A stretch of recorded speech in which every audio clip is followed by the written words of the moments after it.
Olá, boa noite. Estamos aqui voltando para mais uma série de vídeos aqui falando sobre gás natural, GLP. Hoje nós vamos falar alguma coisa sobre GLP, tá? Passar aqui uma coisa sobre GLP, uma situação interessante que eu passei na SEG, né? Na Companhia Distribuidora de Gás do Rio de Janeiro. Como você evitar um acidente de uma carreta vazando GLP? Como você pode contornar essa situação? Uma carreta vazando GLP. Como foi que isso aconteceu comigo? Eu não vou me prolongar muito, vou direto ao assunto. Nós tínhamos 3 carretas de GLP, 3 vasos semi-reboque. 2 de 25 metros cúbicos, né? E semi-reboque, e um de 5 metros cúbicos. Ou melhor, 5 metros cúbicos, não, 8 metros cúbicos, perdão, 8 metros cúbicos, que era um caminhão trucado, né? Rebocado por um caminhão trucado, não era semi-reboque. O que aconteceu? Nós tínhamos 2 operadores de GLP, tá? 2 trabalhadores, pessoal que trabalhava comigo. Era o pessoal que fazia o abastecimento na refinaria, tá? Que fazia o descarregamento do GLP a granel nas nossas 17 estações de GLP, sendo que uma era industrial, né?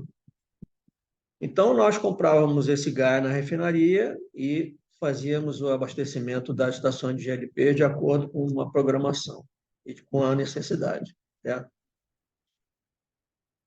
que aconteceu? Nesse dia, tá? Eu estava encerrando já minhas atividades por volta de 18 horas, mais ou menos, né? E o operador nosso que estava com o caminhão, a gente chamava de caminhão pequeno, né? O caminhãozinho pequeno, que era esse de 8 metros cúbicos, tá? Transportado num caminhão trucado, tá? Ele tinha feito o abastecimento na refinaria aquele dia e tinha levado esse gás para abastecer algumas estações, tá? Como eu já havia dito em vídeos anteriores aqui, a SEG tinha essas estações de GLP e elas eram, de uma certa maneira, afastadas, né, da área urbana do Rio de Janeiro. Regra geral, em áreas onde não tinha rede de gás. Tá? Por quê? Porque a política da empresa, desde 1978, que foi quando começou o GLP a granel na empresa, tá? Era desenvolver o mercado de gás através de rede de gás, né, canalizado, através do GLP, para que um dia o outro gás chegando lá, pudesse ser substituído o GLP. Poderia ser gás natural, gás manufaturado não seria, mas seria gás natural, a princípio. E a SEG fez, com sucesso, já uma primeira conversão na Ilha do Governador, tá? De um bairro que era abastecido por GLP, a granel, onde foi feita a conversão para gás natural. Foi a primeira conversão que a SEG fez, tá? Foi na Ilha do Governador. Ilha do Governador, para quem não sabe, é onde tem o aeroporto internacional do Galeão, tá? Num bairro lá chamado Jardim Guanabara, tá? Um bairro de classe média alta. Então, a SEG já tinha esse sistema de GLP a granel desde 1978. E, nesse dia, o operador fez o abastecimento nas estações, que necessitavam de abastecimento, e voltou uma certa quantidade de gás para a fábrica do gás, onde era a fábrica do gás manufaturado, e eu estava nesse dia, não estava mais no plantão, mas estava trabalhando. E eu era o responsável por GLP nessa ocasião. Isso foi em 2001, mais ou menos. 2001, tá? E aconteceu. Tanto as nossas carretas maiores, de 25 metros cúbicos, semi-reboque, né? Como esse caminhãozinho pequeno, o sistema deles de medição de gás era o sistema chamado rotary gauge, tá? É um sistema que não se usa mais. As empresas distribuidoras de GLP estão trabalhando com o bobtail, né? O bobtail chegou mais ou menos aí pelo ano de 2000, 2001, 2002. Mas o bobtail não servia para a gente porque as nossas carretas eram maiores do que o volume transportado por um bobtail. E os nossos tanques das nossas estações eram muito grandes, era 3 metros cúbicos, 5 metros cúbicos, 13 metros cúbicos, tá? No caso da indústria, que usava a indústria de vidro, que usava a GLP. E esse sistema bobtail, a mangueira de 1 polegada, não daria a vazão que a gente precisava para abastecer uma estação. Os nossos mangotes de abastecimento eram 2,5 polegadas, tá? De diâmetro, com uma vazão muito maior. Se fosse abastecer uma estação nossa com bobtail, que é o que as companhias distribuidoras hoje usam para abastecer condomínios, né? Que eles vão abastecer lá tanques de 500 litros. O nosso era 3 mil litros, 5 mil litros, 13 mil litros. Ia demorar uma eternidade. Então, de forma que o sistema era diferente. O nosso era mangote de pressão de 2,5 polegadas, tá? Para abastecer a estação. Então, esse era o nosso sistema. Tá? O operador conectava o mangote na estação. Eu não vou descrever em detalhes aqui o procedimento operacional que havia, né? Por segurança, mas era assim. Então, o nosso caminhão, eu vou compartilhar aqui, nosso caminhão era mais ou menos desse tipo aqui. Era um caminhão mais ou menos tipo esse aqui, tá certo? Tem o caminhão, esse é um caminhão trucado, ele não é um semi-reboque, tá? O nosso era mais ou menos assim. Era um vaso de 8 metros cúbicos, tá? Em que você tinha aqui, tem manômetro, aqui tinha uma caixa, aqui que era a caixa onde tinha as tubulações para fazer a conexão, para abastecer a estação, eram 3 linhas, uma da bomba, uma da linha de vapor e uma da linha de líquido. E a maioria dos nossos abastecimentos era feito sem usar bomba, tá? A pressão do caminhão era maior do que a pressão dos nossos tanques de GLP, então dava para fazer o descarregamento via diferença de pressão, tá? Dificilmente a gente usava bomba, porque o GLP que era pego na refinaria, ele vinha com 8 kg força centímetro quadrado, às vezes 9 kg força, dependendo da temperatura ambiente. E as nossas estações, em geral, estavam com 5 kg, 6 kg, até 4 kg, dependendo da composição do gás que estava lá, se era gás final, ou da temperatura que o vaso estava emitindo o gás, né? E depois eu vou explicar isso em detalhes, como é que essas variáveis influenciam na capacidade de vaporização de um tanque de GLP, tá? Tanto a composição do gás, que vai se alterando até chegar ao final, como a vazão que ele tá emitindo, tá? Eu não vou explicar isso aqui agora, senão o vídeo vai ficar muito longo. Então, de forma que o operador, nesse dia, chegou com a carreta, ele abasteceu e voltou com 30% para a fábrica. As nossas carretas de GLP, os nossos semi-box, eram guardados dentro da fábrica de gás manufaturado, que era uma área industrial, cercada, né, com toda a proteção devida, mas era uma área que não podia entrar motor ciclo Otto, motor de combustão a gasolina. Só entrava motor diesel, porque toda a área industrial, tá, isso funciona na Petrobras, é assim, em geral, áreas de risco, né? Elas só pode entrar veículo com motor diesel, tá? Justamente para não ter centelha. Então, nossas carretas eram guardadas lá dentro da planta industrial de gás manufaturado, tinha um espaço reservado para guardar as carretas, tá? Tanto os de 25 metros cúbicos, que eram 2, quanto esse de 8.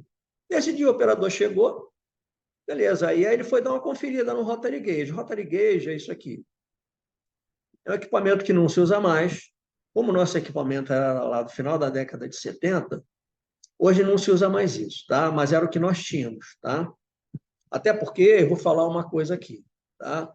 Ah, depois que a companhia foi privatizada, em 1900 98. Tá? O grupo que assumiu as operações, o grupo estrangeiro, né? O grupo espanhol que assumiu as operações da empresa, assumiu, porque estava no contrato de concessão, assumiu tudo, né? Tanto o gás manufaturado como o gás natural, e a pretensão deles era fazer a conversão para gás natural, do gás manufaturado para o gás natural, e o GLP. Então, o GLP já estava funcionando e eles tinham que comprar o pacote inteiro. Mas ninguém dava muita importância, a verdade era essa. Tá? O GLP só tinha importância, teve importância enquanto a companhia era estatal. Tá? Depois que assumiram, tipo, o GLP era um mal necessário. É a pura verdade, eu vou falar isso aqui. Certo?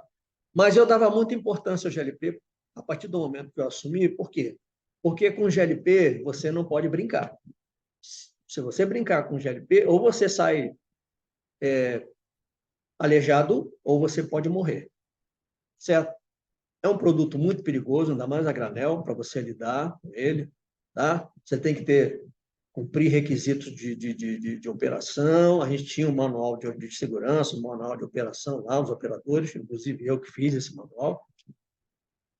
Então, a gente tinha todo um requisito de segurança, haja visto um acidente que ocorreu com o engenheiro que desenvolveu o sistema, que é um grande colega meu, profundo respeito que eu tenho por ele. Foi ele que iniciou o GLP a granel na SEG em 1978. Ele foi responsável durante muitos anos, tá? E eu aprendi algumas coisas com ele também, tá? Que era o engenheiro Sérgio, tá?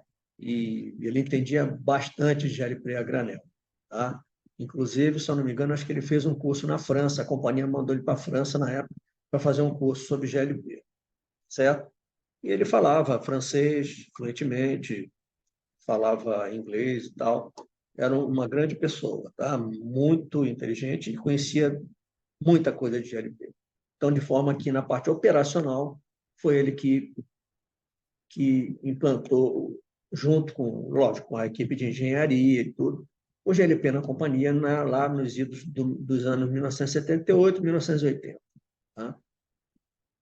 Mas quando eu assumi em 98, ele já tinha saído, ele foi trabalhar numa outra área, ele foi trabalhar na planta de gás manufaturado, por opção pessoal, e eu assumi o GLP.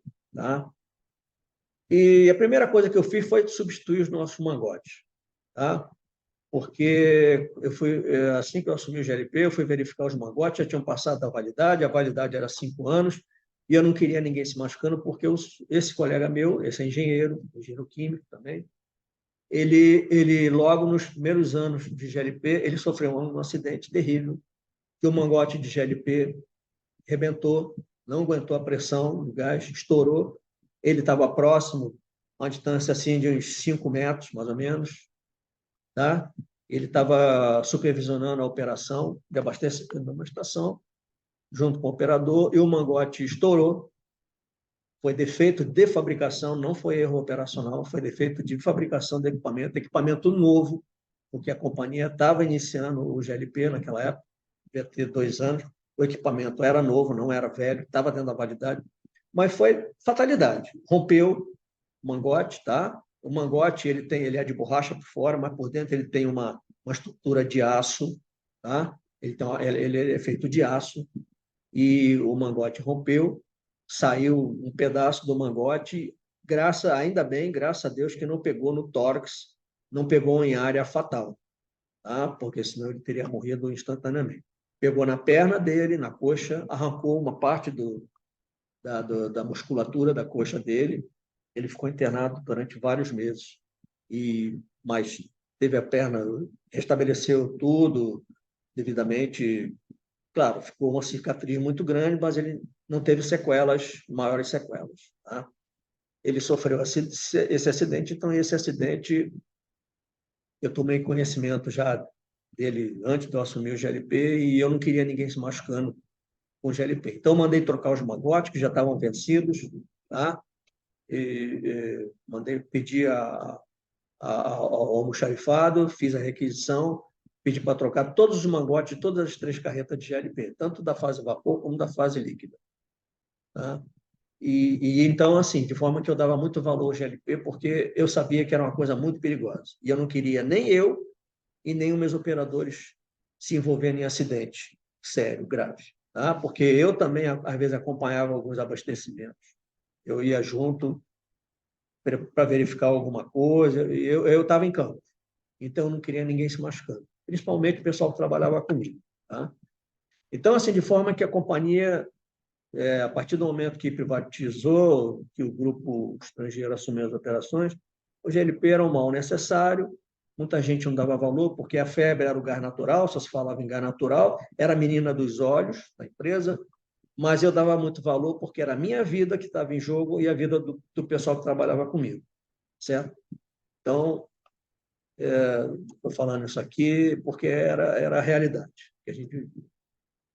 Então, esse rotary gauge aqui, ele era instalado na carreta, tá? Ele servia para medir quanto tinha de líquido ainda restante. À medida que você vai descarregando gás nas estações, você vai rodando essa peça aqui e ela indica quanto de líquido ainda tem.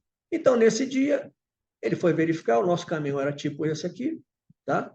Mais ou menos, um vaso desse tamanho. Vou pegar um outro exemplo aqui, olha aqui. Com essa caixa traseira, onde tem aqui as conexões para você ligar na estação, tá? E o rotary gauge ficava mais ou menos aqui, no meio do tanque. E aqui a gente tinha um manômetro, tá? O manômetro e o rotary gauge, aquela peça que eu mostrei, ficava aqui. O rotary gauge, você vai girando até alcançar o líquido. Então, nesse dia, ele foi verificar o rotary gauge, porque no dia seguinte tinha que ir para a refinaria para abastecer. Olha aqui o rotary gauge. Ó. Você gira isso aqui com a mão, tá? E alcança o líquido e você vê qual o percentual que tem de líquido aqui ainda sobrando. E nesse dia ele foi manusear o rotary gauge já dentro da área industrial e verificou que estava com 30% do rotary gauge. Só que na hora que ele foi fechar o rotary gauge, alguma coisa falhou aqui na vedação do rotary gauge e ficou vazando. E ele não conseguiu fechar o rotary gauge. Isso aqui trabalha sob pressão, tá? Então, de forma que eram 6 e pouca da tarde, todo mundo já tinha ido embora quase, a chefia tinha ido embora, todo mundo tinha ido embora, e eu ainda estava lá fazendo algumas coisas, tá? E o operador correu para me comunicar, a minha sala ficava afastada da área industrial, para me comunicar que estava vazando gás. A carreta de GLP estava com 30% de líquido de GLP vazando gás dentro da área industrial.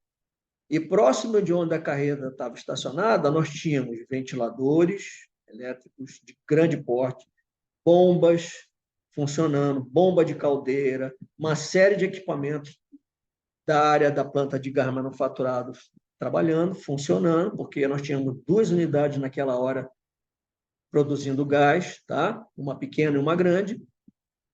Então, tinha uma série de equipamentos elétricos podendo causar uma centelha, e o GLP estava vazando aqui no rotary gauge, e o GLP, todo mundo sabe que ele é mais pesado que o ar. Em geral, o ar pesa 1,28 kg por metro cúbico, o GLP pesa 2,10 por E, é quase que o dobro do ar. A densidade dele é 2, enquanto a do ar é 1, tá? A densidade relativa. Então, ele é mais pesado que o ar e ele vai para as partes baixas, fica no solo. Então, o operador agiu corretamente, me avisou que estava vazando o rotary gauge e o GLP já estava começando a se acumular aqui em volta da carreta e os vapores de GLP poderiam ser alcançados e poderiam alcançar as bombas, os equipamentos elétricos que tinha dentro da unidade de produção de gás manufaturado.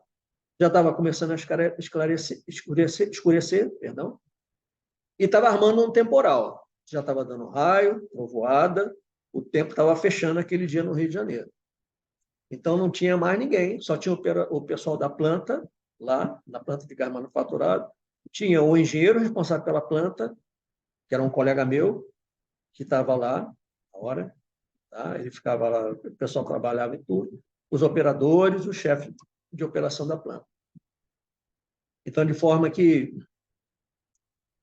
eu cheguei lá, verifiquei que realmente estava vazando, o rotary gauge não estava fechando mais, estava vazando o GLP aqui, em pequena quantidade, mas com pressão do tanque, que estava mais ou menos com 8 kg força, estava a tendência era aumentar o vazamento, tá? E poderia causar um acidente, poderia causar uma explosão, alguma coisa, por causa do GLP vazando e poder não alcançar equipamentos elétricos que estavam funcionando. Bom, imediatamente eu comecei a pensar numa solução, o que eu poderia fazer. É, eu pensei,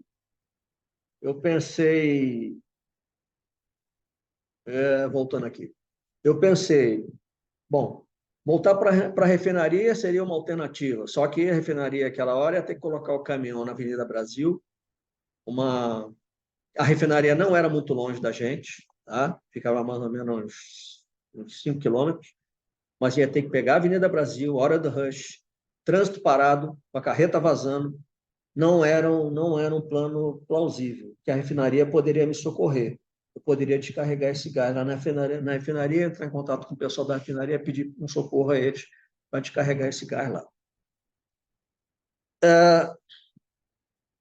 A outra alternativa que me ocorreu foi comunicar ao órgão ambiental, levar essa carreta para um lugar ermo, um lugar afastado, e deixar o gás vazar para a atmosfera lá, um lugar que não pudesse causar dano.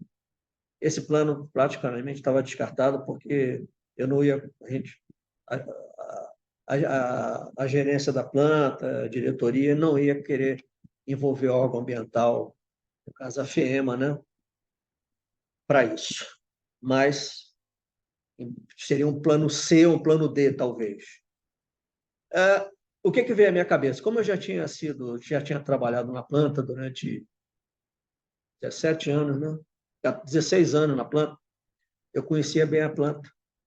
E me ocorreu o seguinte: como a carreta não estava muito longe, eu sabia que tinha uma tubulação de gás de baixa pressão na saída da planta de gás manufaturado, que era a saída das unidades para o gasômetro. Ali o gás passava com 400 milímetros de coluna d'água de gás manufaturado, mais ou menos, 400 milímetros, 300 milímetros, 400 milímetros, para os gasômetros. Tá? Era a saída das unidades de gás manufaturado. Então, a primeira coisa que veio à minha cabeça foi pegar a carreta, tá?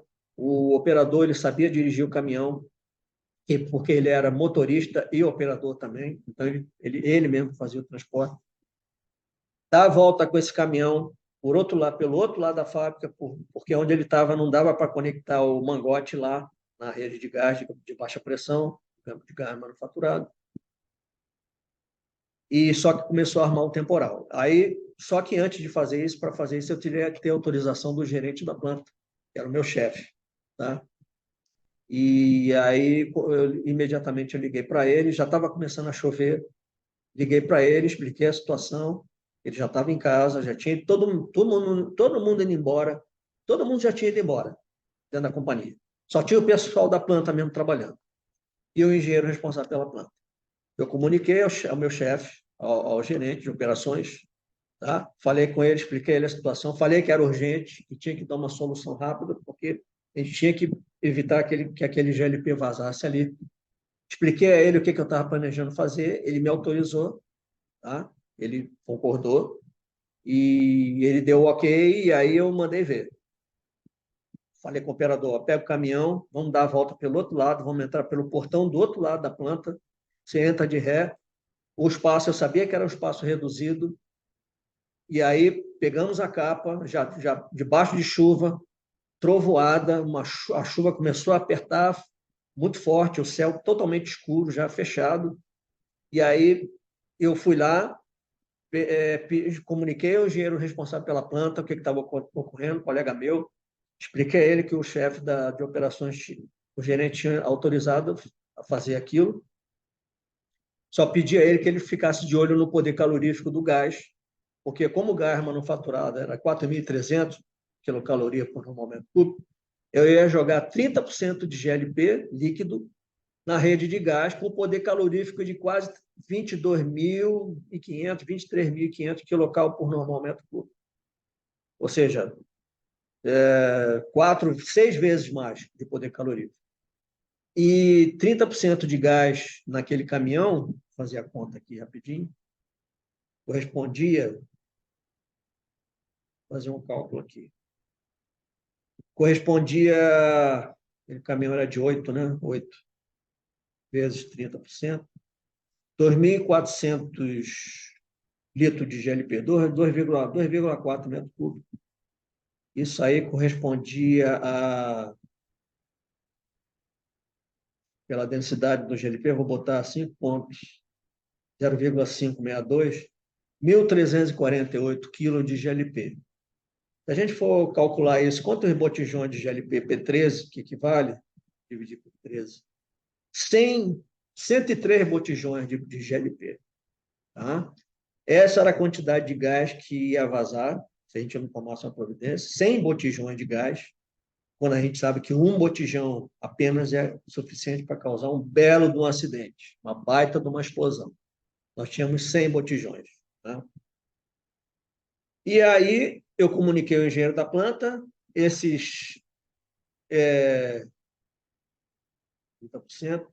2.400 vezes 2.400, 2.400 litros de GLP.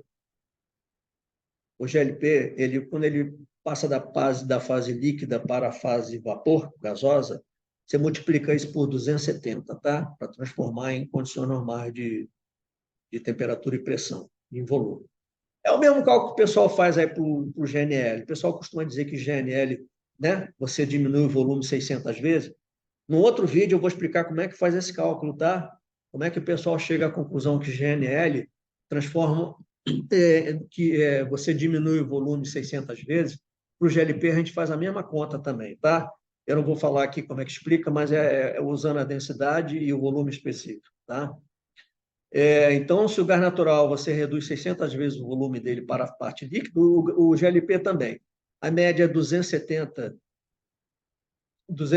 litros de GLP, você converte em 1 litro, ou 270 metros cúbicos, converte em 1 metro cúbico. Então, multiplicando isso por 270, eu tinha 648 mil litros de GLP, 648 metros cúbicos. Dava para fazer tranquilo, porque as unidades estavam produzindo naquela hora 22 mil metros cúbicos por hora. Então, só que eu ia jogar 605 metros cúbicos Só que eu tinha que jogar isso lentamente, por causa do poder calorífico, porque o poder calorífico do GLP é 6 vezes maior do que o do gás. Então, eu avisei o engenheiro de produção da planta para ficar de olho no poder calorífico no laboratório, para ver se não ia aumentar muito, porque tinha que manter na faixa de 4.300, no máximo 4.400. Então, a gente tinha que jogar esse GLP lentamente, tá? Líquido, vaporizando na rede de gás manufaturado. Ele estava com pressão de 8 quilos, mais ou menos, só que era líquido, então tinha que vaporizar esse GLP através do mangote, conectar num... Era um ponto, eu usei um ponto de amostragem, que é onde o laboratório fazia a amostragem do gás para cromatografia, tá? A gente fez essa conexão, começamos a descarregar o GLP na rede de baixa pressão do gás manufaturado e dali ia para o gasômetro.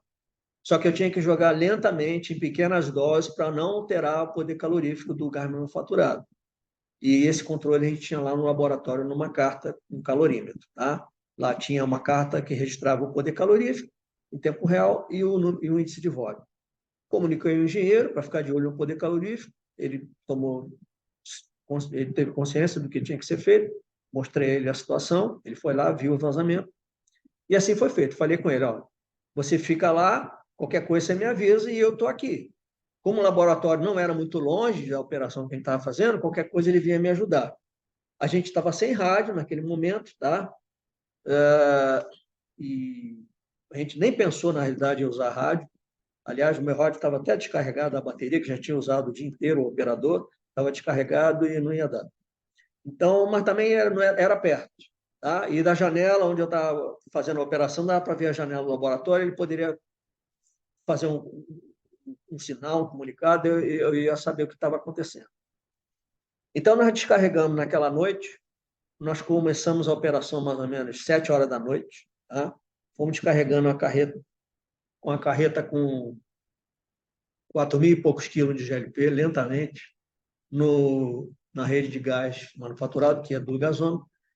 e a chuva em cima, a gente de capa, trabalhando debaixo de chuva. Estava bem fechado, bem ruim o tempo aquele dia, mas conseguimos, descarregamos, levamos a carreta a 0%. Tá? Aliás, foi até bom, porque a gente descarregou até pressão, que ia precisar descarregar a pressão no dia seguinte, para o pessoal da manutenção queimar o gás e poder despressurizar a carreta para trocar o water gauge. Eu já aproveitei que era rede de baixa pressão, já descarreguei a pressão de 8 quilos do álcool que sobrou de vapor, baixamos a pressão da carreta a menos de 1 quilo, tá? Para entregar no dia seguinte o pessoal da manutenção mecânica para queimar o restante de gás que estava lá, abrir a carreta, despressurizar ela e trocar o rotary gauge. Tá? Mas saímos de lá todo molhado, eu terminei isso mais ou menos, a gente terminou, eu e o operador ficamos lá até 10h40 da noite, naquele dia, tá? Sob tensão, que a nossa tensão era se ia dar certo ou não, até porque a gente teve que fazer um improviso lá para engatar um mangote na rede de gás, porque não era próprio colocar o mangote ali. Eu pedi auxílio do mecânico que estava de plantão. Por isso que eu digo que a SEG tinha mão de obra completa, tá? E eu conhecia todo esse pessoal. Eu já tinha trabalhado com eles na planta. Fui lá na mecânica, chamei o mecânico de plantão, o rapaz estava lá, o técnico. Ele fez uma adaptação para que eu pudesse conectar o mangote, tá? Precisava de uma pequena adaptação. Ele fez a adaptação para mim rapidinho e a gente teve sucesso em fazer isso, tá? Então, naquele dia, a gente conseguiu descarregar essa carreta, tá? Deixar ela com pressão quase que zerada, tá? Um pouquinho acima só no manômetro, só para não despressurizar totalmente. E depois aí a gente transportou a carreta para o local de origem dela novamente, tiramos dali, demos a volta e cada um foi para sua casa e missão cumprida. Então, foi assim que eu passei por essa situação. Foi bastante tenso, tá? Eu estou falando aqui com calma, mas foi muito tenso, porque eu sabia do risco que estava envolvido ali e a gente para tomar uma decisão rápida, não podia demorar, não. Tá? Com o GLP não se brinca, ainda mais dentro de uma área industrial, com a série de equipamentos elétricos funcionando e equipamentos de grande porte. Bombas, ventiladores e outros equipamentos. Tá? E pontos quentes também, porque tinha caldeira de vapor, né? Tinha vários pontos quentes, tinha tubulação de vapor, tinha caldeira. Então, assim, e aí eu liguei para o chefe, o nosso gerente de operações, falei com ele que tinha dado tudo certo, e, e aí no dia seguinte entreguei a carreta para o pessoal da manutenção mecânica para trocar o rotary gauge. Ok? Então, eu vou ficando por aqui. Essa foi mais uma situação operacional que eu passei, tá?